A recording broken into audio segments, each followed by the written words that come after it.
The Temple Institute officials have confirmed that 2026 is the best year to rebuild the Third Temple. The Hebrew year 5786 and the Gregorian year 2026 are seen by some as a rare alignment of sacred calendars. This overlap is seen as a special year where Bible pattern numbers and God's names come together. In this view, the year 2026 is not treated as a prediction but as a moment of recognition, a time to leave your head and see God's timing at work. Latest update, January 2026, preparation for the Third Temple in Jerusalem are intensifying. Kohanim or Jewish priests and members of the Levitical tribe recently practiced rituals on a replica altar built to the exact design of the ancient temple. This altar is used for training and symbolic rehearsal of temple procedures. But this year, Kohanim are being trained more intensively because of rising religious hope for the temple's construction and new Israeli draft laws affecting ultra-Orthodox communities. This change have created urgency, with priestly training seen as a way to prepare for a future where temple service could become an official institution. Just 2 days ago, the status quo of the Temple Mount changed forever. For the first time in centuries, Jews are now officially allowed to pray at the Temple Mount in Jerusalem. For decades, the status quo arrangement allowed Muslims to pray freely, while Jews could only visit but not pray. Jewish worshippers were often arrested for whispering prayers, bowing, and carrying religious texts. But now the status quo has totally changed in 2026. Israel police have eased restriction, permitting Jewish visitors to bring one pre-prepared prayer page. These pages are distributed at the entrance by the Temple Mount Yeshiva.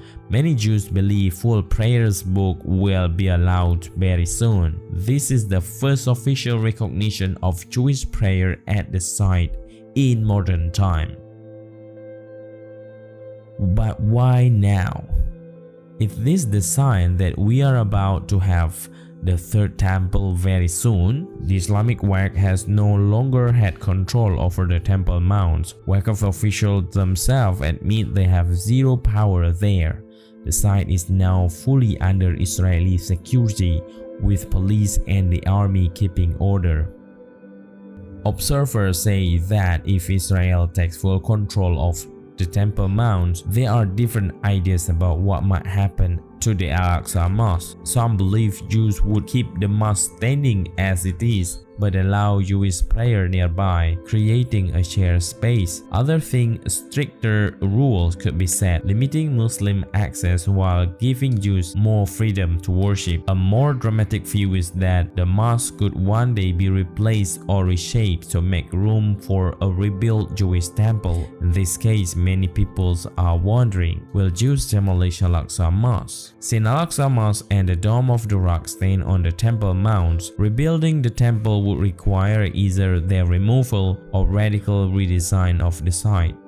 That is why many Jews believe right now is the right time to rebuild the temple. One of the obvious reasons is that right now Jews have full support from the United States. Then right now more Arab nations joined the Abraham Accord and began to normalize with Israel. Then the King Cyrus is back. Iran will be soon led by people who support the Third Temple's construction. It is hard to believe, but remember, God's timing is unstoppable. You have heard that some Jewish rabbi even believe Donald Trump is the Messiah ben David. In Jewish tradition, this title refers to the future king from the line of David who will rebuild the temple in Jerusalem and bring redemption. Now, with new rules allowing Jewish prayers on the Temple Mount and the weakening roles of the Islamic Waqf, some voices see these changes are signs that the Messianic era is near. Supporters argue that the return of Jewish worship to the Temple Mount is the first step toward fulfilling ancient promise. What do you think? Leave in the comment.